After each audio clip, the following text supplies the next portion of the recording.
Here we go. So we've just been talking about accents. I had it at had it at a funeral last weekend. That's not a good start to a podcast. Like, oh, No, really that's bring us down. depressing. But so my family on my dad's side, South Carolina and Tennessee.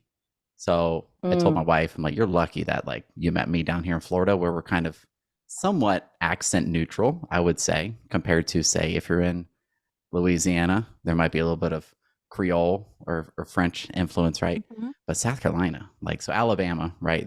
That's like the typical Southern accent, and it's real nice and the happy and slow welcoming, draw. slow, right? But South Carolina, I cannot figure them out, and they're my relatives. I'm like, I don't know, and some of them, like it's real heavy. I'm like, I don't know what you just said, Uncle John. I have no idea. I'm thinking that to myself. I'm not saying this out loud. I'm like, I don't know what he just said. And then let's see, my grandmother would be early 90s. One of her friends from when she was like 8 years old showed up to the funeral. Crazy. Like, so we went to this little tiny town. She's like, well, I knew Betty Jean and I used to live right around the corner. I'm like, corner. Like, it's so much fun. Yeah, we're great. We're like a melting pot of accents around here, aren't we? United States. What a fun thing. Well, should we get started? I'm just going. Anyone have Yeah. any other input on accents? Look, Anybody? y'all already made fun of the way I talk, so I I know. mean, Let's see. Beth says bagel. ba- I hear it. bagel. It's a bagel. There's a little bit. There's like a lift in there or It's a something. bagel. Bagel. There's like a bagel, like Titans or something.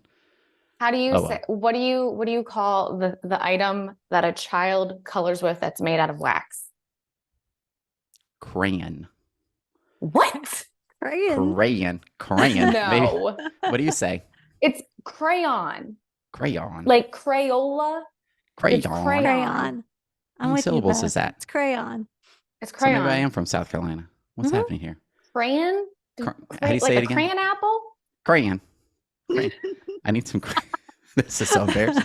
This is so funny. What else do I say that's not correct in this world? This is worse than Oh my my goodness. bagel. Crayon. Oh my goodness. We need to get started. We're getting distracted here. You know what? Let's get started. Welcome to episode 309. I am the ad doctor, Andrew Peak. And with me today is Beth Russell and Julie Jarnagin. Hello. She's so nice. Hi. I said her name twice. There we go. So how are y'all? Ooh, I How's like life? it. It's great. How are Good. you? I'm good. Good. We're hyped up. I have my favorite. This episode brought to you by Monster. It's actually not, but these purple ones, this is my jam this month as far as caffeinated beverages go. And that's my story. I'm going to talk about caffeine. So we went to the funeral. We had to drive. There's no quick way to get to Sumter. If the two people listening that know where Sumter, South Carolina is, it's east of Columbia, kind of on the way towards Myrtle Beach. But so you could fly into Charlotte or you fly into Columbia. There's no quick way to get there. It would have been longer time flying as far as like actual travel time than just driving straight there. So we drove there. It was a late night. For some reason, we went to Panera Bread for like car food, and we didn't want McDonald's. I don't really like McDonald's to eat. I didn't want Chick-fil-A. I wanted something I knew like would just be like safe in the car. We're good to go. We had a few more hours left, and I didn't know this, but I'm gonna try to find the name of it. Panera energy drink. Panera they call it charged lemonades. I don't know if y'all have seen those in person. This is the first time I've seen them. I put it on my story, and the caffeine intake, amount of caffeine in it is insane. Oh my goodness. And it's this little tiny sign. And it made me think, and someone actually died from this. So this is, sorry, everybody. This is like a tragedy. Yeah, like this is like a real issue. This is a real issue, purpose. but the point of it is like signage, messaging, communication. It's cool. It's a charged lemonade. It has some caffeine in it, and it compares it to coffee, which no one is like, oh, you're gonna like overdose on caffeine from coffee. That'd be ridiculous. Even if you go to Starbucks and you're like, I want 8 shots in a venti, sure thing. Like they're not gonna question you. That'd be really strange to do, but I'm sure someone's done it, or they get 2 drinks, they drink them like back to back to back. But like the flavor of this, like you could just want to drink it. Actually tastes pretty good. I had a little bit of sample. But the signage was like, this is just like coffee. Then you look at it and you're like, there's 400 milligrams of caffeine, which is absurd for like a cup.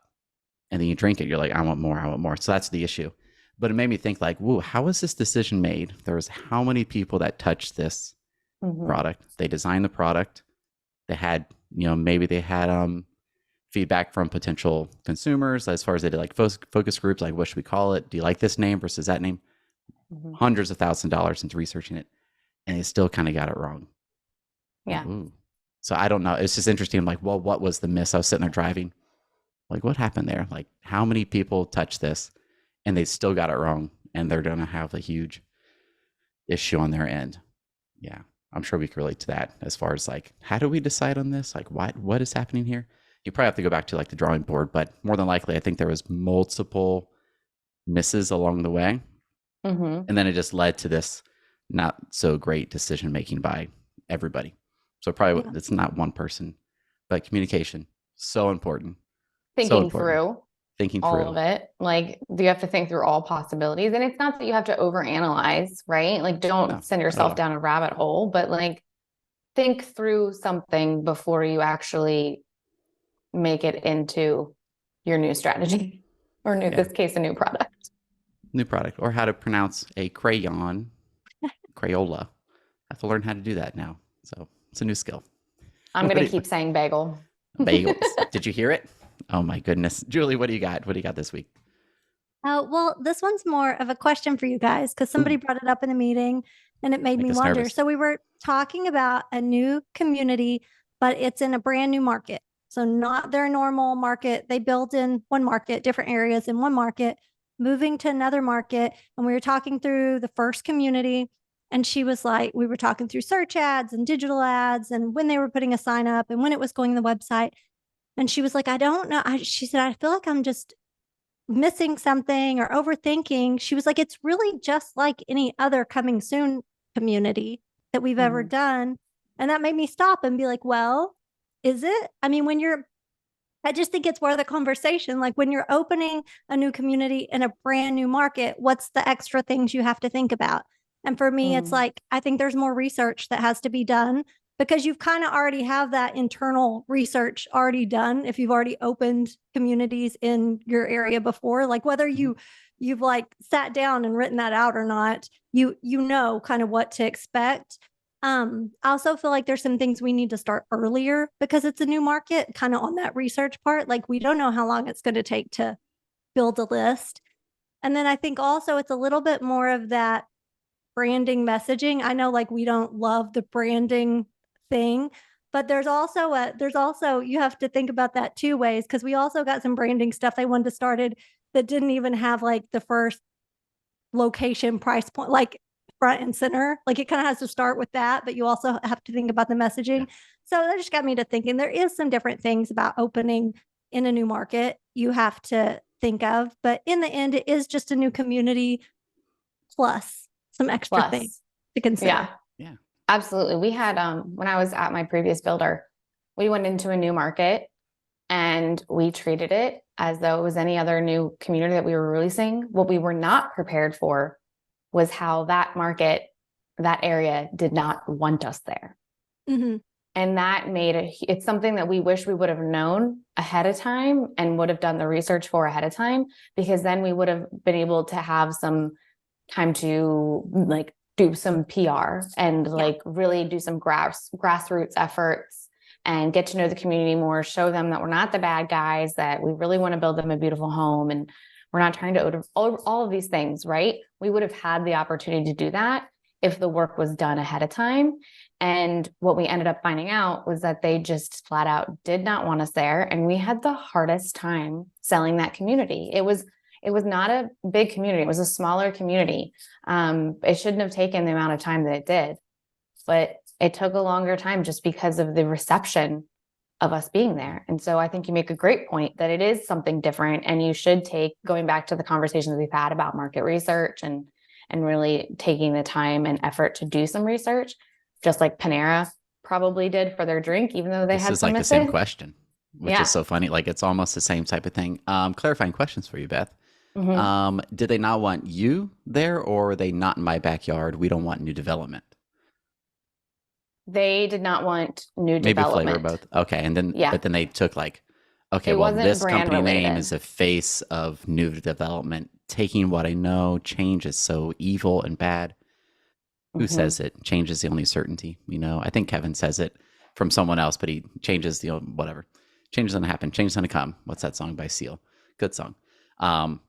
Yeah. So to me, yeah, I agree with both of you. Like it's more on the product research or research of the area, just like Panera. They're getting into the energy drink category, which like, well, let's compare and contrast that. That's fun. The FDA, I didn't know this. I did the research because I need to know these things. They limit 300 milligrams of caffeine per serving of this.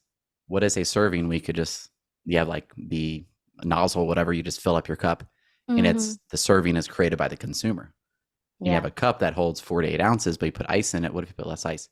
So there is no serving. So they're starting, that was like the issue. They didn't really do this. How they got away with it, I have no idea, which is interesting. But yeah, to me, it's like product research, really knowing the product, what is in the area, which you would assume land acquisition does. But I would think also the truth on the other end is like, hey, we got a great deal on this piece of land. It hits our numbers really well. But then there's maybe some nuances that you have to adjust. Like, oh, shoot, like we only got approved for this. Like, oh, we really need to transition to a townhome now because the numbers aren't matching up.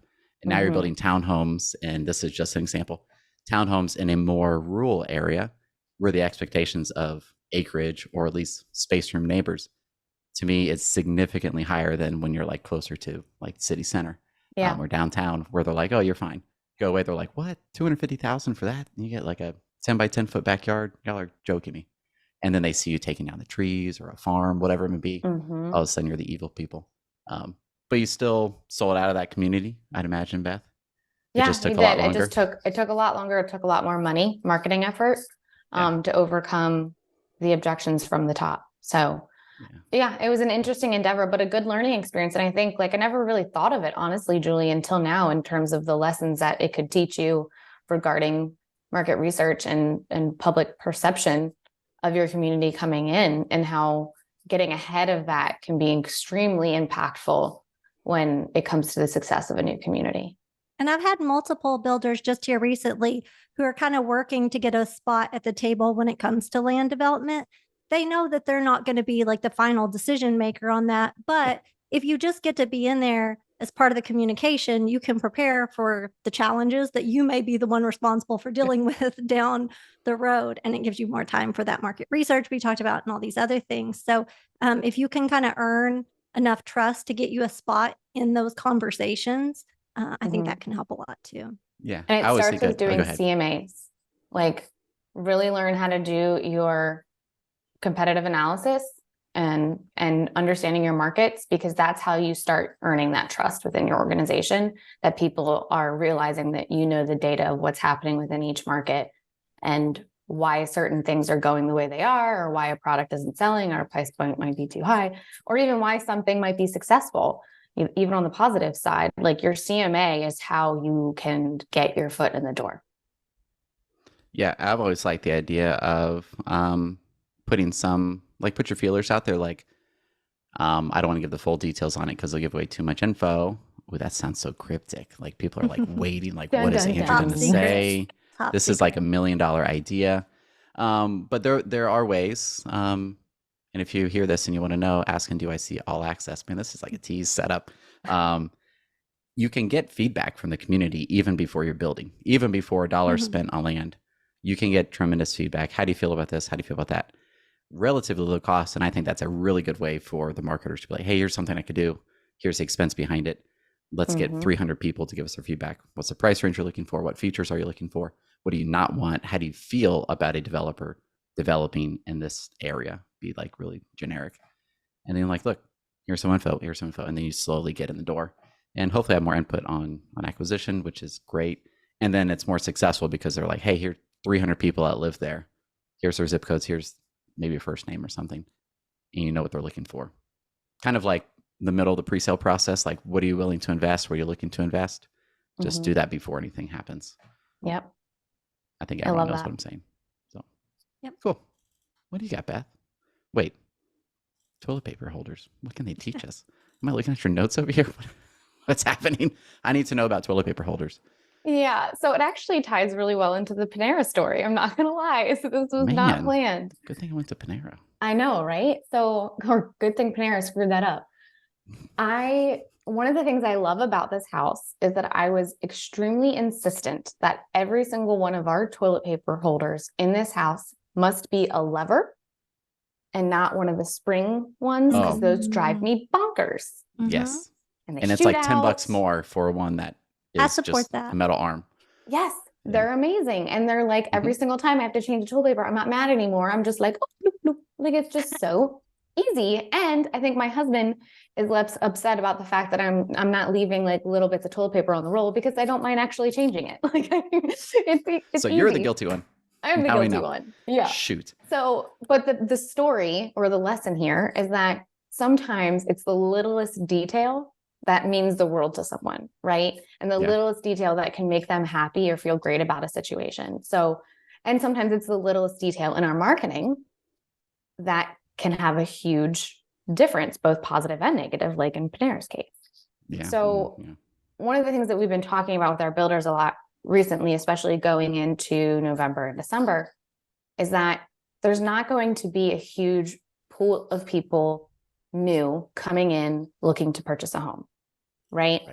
And a lot of what we need to be focusing on is our details in our messaging, in our marketing, in our budgeting, and then the details of how we are communicating with people already in our CRM who have already expressed interest. And the ones that are focused on those details, particularly those personalized ones, are the ones that are going to be the most successful within November and December leading into the next year. So just remember, you can learn something from toilet paper holders. Yeah, the details make the difference. This is a side tangent. Like, aren't there things like I think about, like when we're living in our home, or like, let's say those toilet paper holders were like the standard ones included.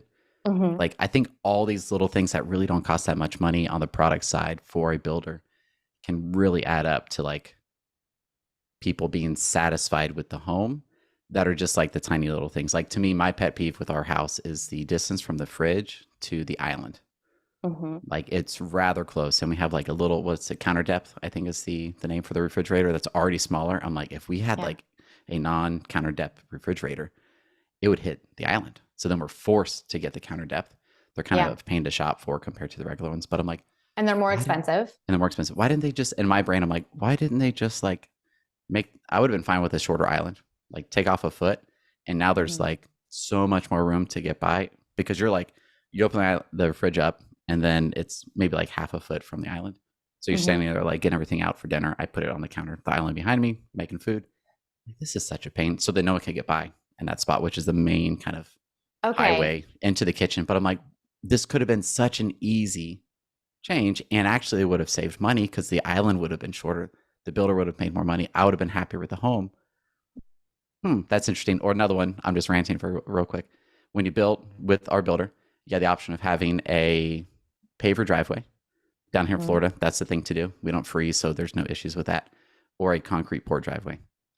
And the great thing with them, I don't know if all builders do this, but if you want to upgrade to the paver driveway, they include the cost of the concrete driveway poured to offset the cost of more pavers. It was like $400 more, 400, to go pavers on the front, the walkway to the front door, and the back patio. If you did that like after the fact, it would have, I don't know, 10 grand to like have it redone. It looks so much nicer. But I'm like, why didn't they just force everyone? Like, that's not an option. Like, I know it's profit. You have 75 homes, it's better. 700 more. But then the community would look so much better. And the price point of the homes, it honestly makes more sense to force that option. I'm like, these little things, like we're talking about, I guess we're really talking about product, which in effect really influences marketing. So that is one thing that I was insistent that I be a part of. We had what we called, I don't want to give the name for it. It was like a funky name, but it was basically like, how are we going to value build our product, especially as materials became more expensive, right? So we had a collective of people from different departments coming together, marketing, sales, construction, pre-construction, all of them coming together to decide on what things we can change and all these things. But it's really interesting because a lot of times in builders, especially at the production side, the only people making those decisions are the ones who are building the houses or pricing them out. And I think it's really powerful to have the marketing and the sales perspective present in those rooms, because they can be the first one to say, no, like that is a feature that people love.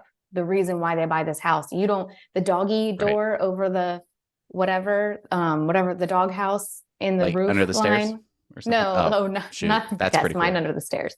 But Yeah. they called it the dog house or whatever, but it's actually, I can't think of the name right now, but it's in the roof line. Everyone's going to be laughing at me listening to this podcast, but my brain just stopped working. Okay. But basically, like they were going to like take them out. And we were like, no, that is, people love those. And so a dormer. Yeah. Doghouse dormer. Doghouse dormer.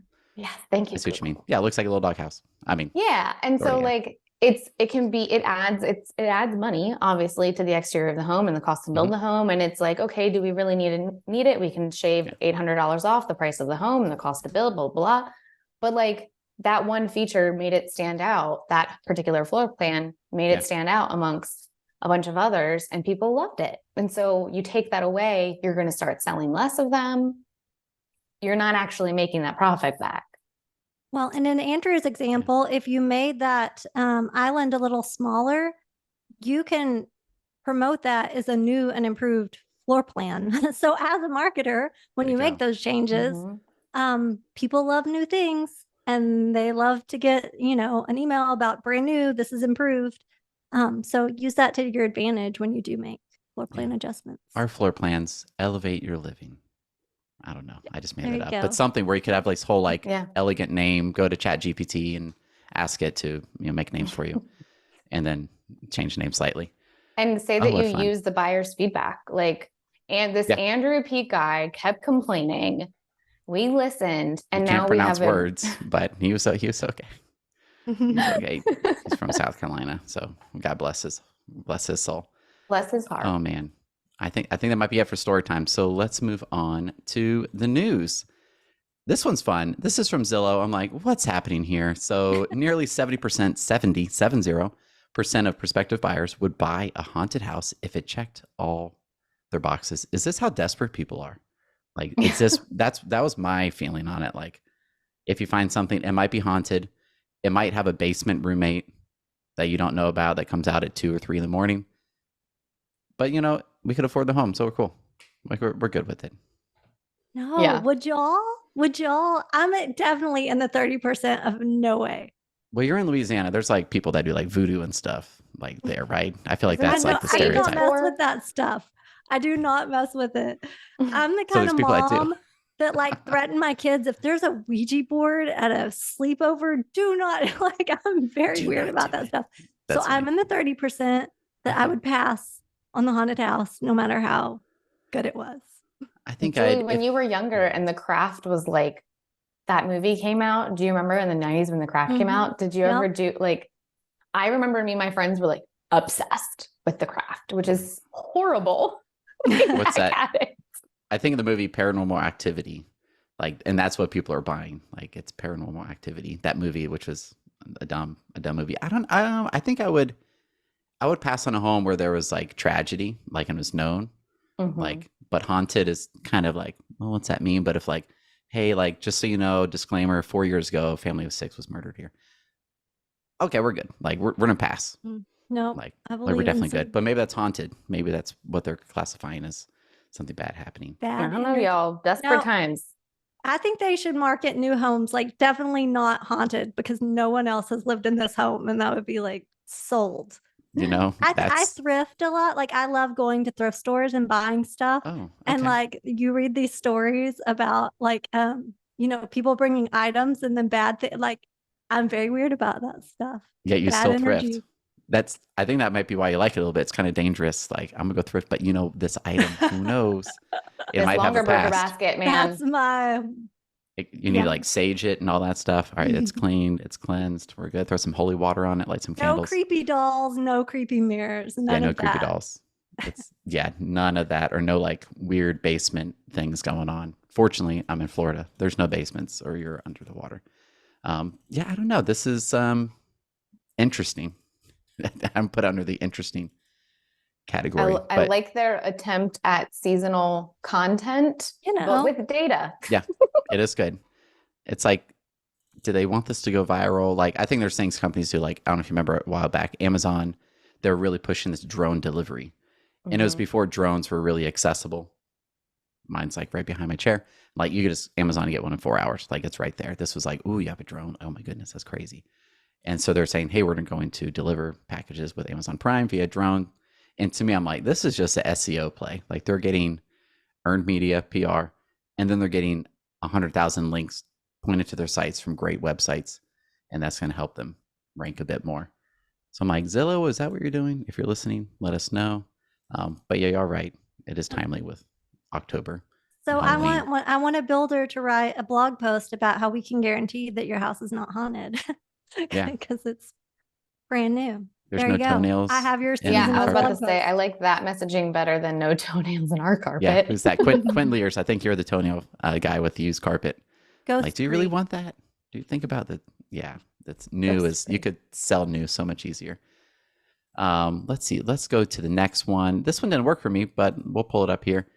So this one is from Wall Street Journal. There's never been a worse time to buy instead of rent. I mean, I know what holes I want to poke in this article, so I'll go last. But what did you guys like about it or not like about it? Well, I couldn't read the whole thing, so because it was restricted. So, but I did include the Twitter, the tweet. Yeah, that's what I was kind of going through that and just like the rising cost to buy versus the rising cost to rent. And I think the biggest hole to poke on this, of course, is that people still need to move, right? And the cost to rent is still continuing to rise. And so what is the long-term cost to you over your lifetime and the lifetime of owning versus not owning? You know, the reason why we have purchased 3 homes at 3 different duty stations is because now when my husband retires out of the Army, we have net worth. We have something, we have accumulated wealth through the homes that we have owned and then rented out. And so when we sell them, we'll hopefully, knock on wood, be in a good place. But we have friends of ours that have moved from state to state to state to state and have never purchased a home before. And they will not have the same wealth when they leave the Army. And they won't, like, what are they going to do? They're going to buy for the first time in their 40s or 50s, depending on whenever they decide to retire. And I mean, no judgment, like everyone's different, but like the VA loan is such an amazing tool. And the cost to rent is actually, people are like, well, when you own, you have all these maintenance, you have to do all these things. Yeah, but renting, like, you still have to do maintenance. You still have to do repairs when you move in and move out. You have security deposits. You have to, you know, sometimes you have to pay for places to get painted. I mean, we're not discussing, so we don't have to do that. But like, there's additional costs that still occur when you're renting and you're paying someone else's wealth at that point. 100% interest. Yeah. And you have no control over when your rents get I mean, it can be a year later, but what I'm saying is, you know what your mortgage is going to be. You paid what you paid for the house at one time before, you know, real estate normally goes up. Rent's going to go up probably most years. So I just think it needs to be back to the research. You need to know what, if you sell a lot of first time buyer homes, you need to know what rents are in your area. And you need to be able to have that conversation like Beth was having of the advantages of why. Yeah. Exactly. And there's a bigger picture to this in both directions, right? Like some people just don't have the ability to purchase a home because they can't qualify, because right now the average income needed to qualify for a home, average home is like $114,000, $115,000 a year. And there's just families that don't have that even at a dual income level. So like, that is still true. And there's still people that can't afford to purchase. And so they are having to rent, but I mean, both are on the rise. That's the reality. Yeah, both. So the chart we're looking at is from Bar Chart. It is a Twitter account, which really just, from what I understand, they just take popular subjects and they throw it into a chart. And then it is a great place to view them. So to me, the first hole I'll poke in this is like, this is just the average mortgage and then the average rent It's not, Mhm. I'm in Seminole, Florida. Our zip codes that we would find acceptable to live in to make it simpler, 33777, 33776, 33772, right? Rent for those areas for a 4-bedroom, 2-bath, 2,500 feet, like a family-ish home, right? Maybe it could be a little smaller, but like 3,500 to 4,000 is what you will pay for a detached home for that. That home would sell for around 500, 4 to 500, depending on like what street and like all that sort of thing. So like this is correct, but I'm like, okay, when you still go down to like the individual, I think it is not the most accurate set of data. Because it's 2,700 for what? Like what size home, what mortgage amount is the 18? It's comparing $2,700 is the average mortgage now versus 1,845 is the average rent. Was that for a 2-2? Is that including a bunch of 1-1 studios or 1-1 studios in like outside of downtown or not even close to downtown, which those might be 1,200 or 1,800? And just comparing all mortgages in X amount of time, which maybe everything's gone up. There's less first time homes or like entry level homes. So like that's going to skew up everything already. So I don't think the data is really actually fair or comparable. But everything you guys said is 100% true. Like your mortgage is locked in. Insurance could change. Property taxes going to change. Those things will continue to rise up. But your actual mortgage is locked in for what it is. And I always thought, rent is 100% interest. Like you're losing all of that. But then you gain flexibility. You can move after your lease is up, or if you could get out of it. Yeah. But we still have to counteract, like if people are seeing articles like this, we still have to sell them otherwise because we still need to sell. But people will move. There's an interesting lesson here based off of everything that you just said. Combine it. Let's see. Yeah, let's see what this looks like. But this is someone taking data and delivering it in a digestible way and creating a story around the data. Yep. Right. And every day as marketers, we need to be able to do that.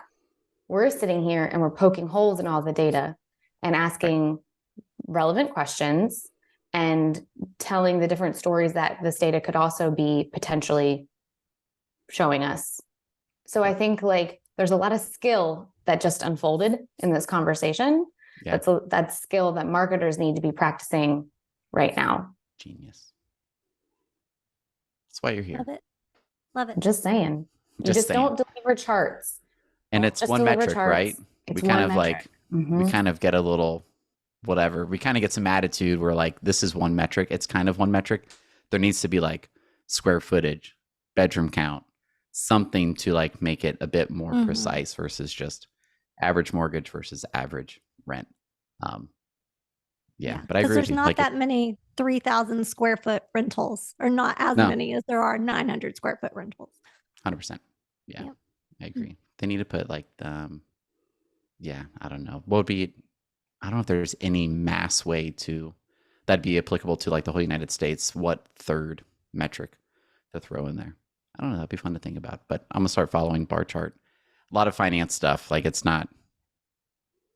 Yeah, it's definitely nerdy, but it looks like a lot of fun to go in there.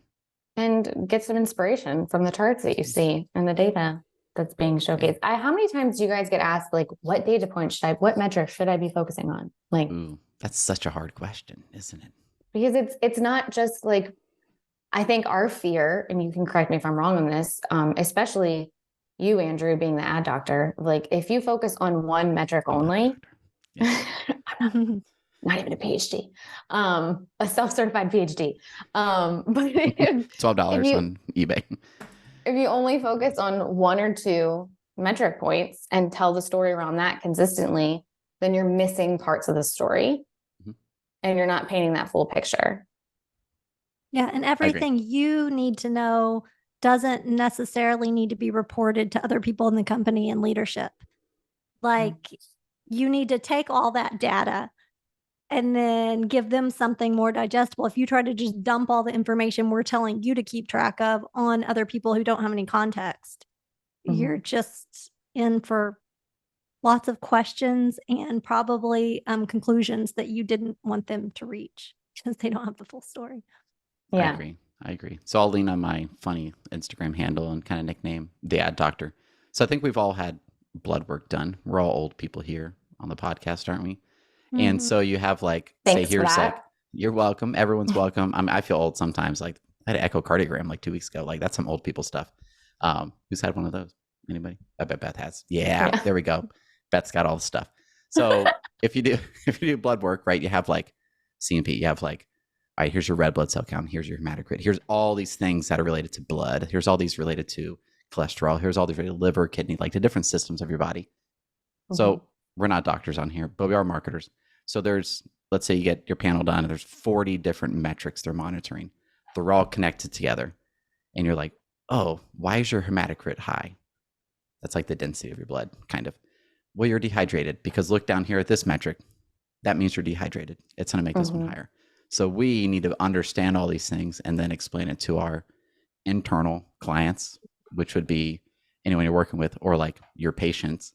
You can't just be like, hey, look, your hematocrit's high. That's not good. You need to go give blood or something. It's like, no, you just need to drink your water. What's wrong with you? So we need to explain these in a way that everyone understands what we're talking about, but we don't need to go into the science all behind it. But we definitely need to understand it. And if we understand it, then we can control it, we can manipulate it or have influence on it. And then we can have better outcomes for our patients, although we're not doctors. So better outcomes for our builder. But if we don't understand it, then how are we going to influence those? We might push the wrong levers or do things that will then send it in the wrong direction. And the whole point is that you can't understand it by only focusing on 2 data points. You have to understand how they all work together. Yeah, you kind of need all of them. And over time, you'll like get a better picture of the whole systems. You're like, oh, it's all connected. It's all connected. And then you'll have this, like, I think, epiphany moment where you're like, oh, this is actually not that challenging anymore. Yeah, I guess that's a point. In 2, 3, 4, 5 years in your career, like what used to be difficult is now like kindergarten level. It's 101. You keep going up and up and up.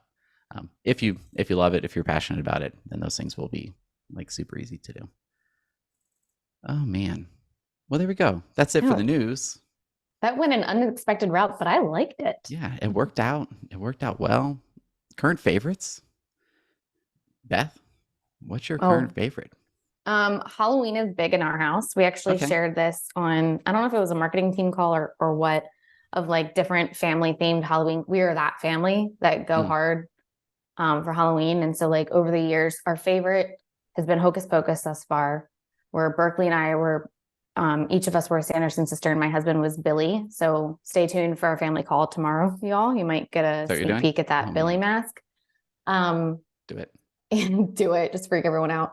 So yeah, we've done a ton of themed costumes over the year. We absolutely love it. I'm going to be really heartbroken when my kids are too embarrassed to do it with us anymore, but I know that day will come. Hasn't come yet. Luckily, you could pay them.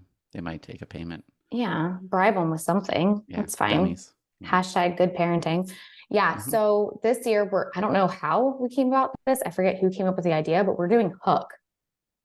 Like Peter Pan. Yeah. Fun one. Like Robin Williams way back in the day. Yeah. Hook. My husband is Hook. So that'll be fun. I'm Wendy. Berkeley is Tinkerbell. Okay. I was going to say. Fitting. I think she probably came up with this, honestly. Probably. This sounds Tinkerbell. Sounds right. It sounds accurate. And then Cullen is Peter Pan and he has a sword. So he is hype. There we go. He's good. He's got the sword. Oh man. We've never done that. I don't think we've done like random things, but like I don't really like the effort of finding a costume, thinking about a costume. There's something I'm like, it's too much. I'm a holiday person, but I'm a holiday person because of the food. So, and there's really like, what food is there with Halloween? I like candy, but I don't. I will eat candy, but it's more mindless brownies, eating. You would like it more. You like brown? Yeah, but to me, it's like Thanksgiving though. So Thanksgiving's great because you got all the desserts, all the food. Yeah, Julie, you have any current favorites? I'm trying to think of one right now. I know I got one.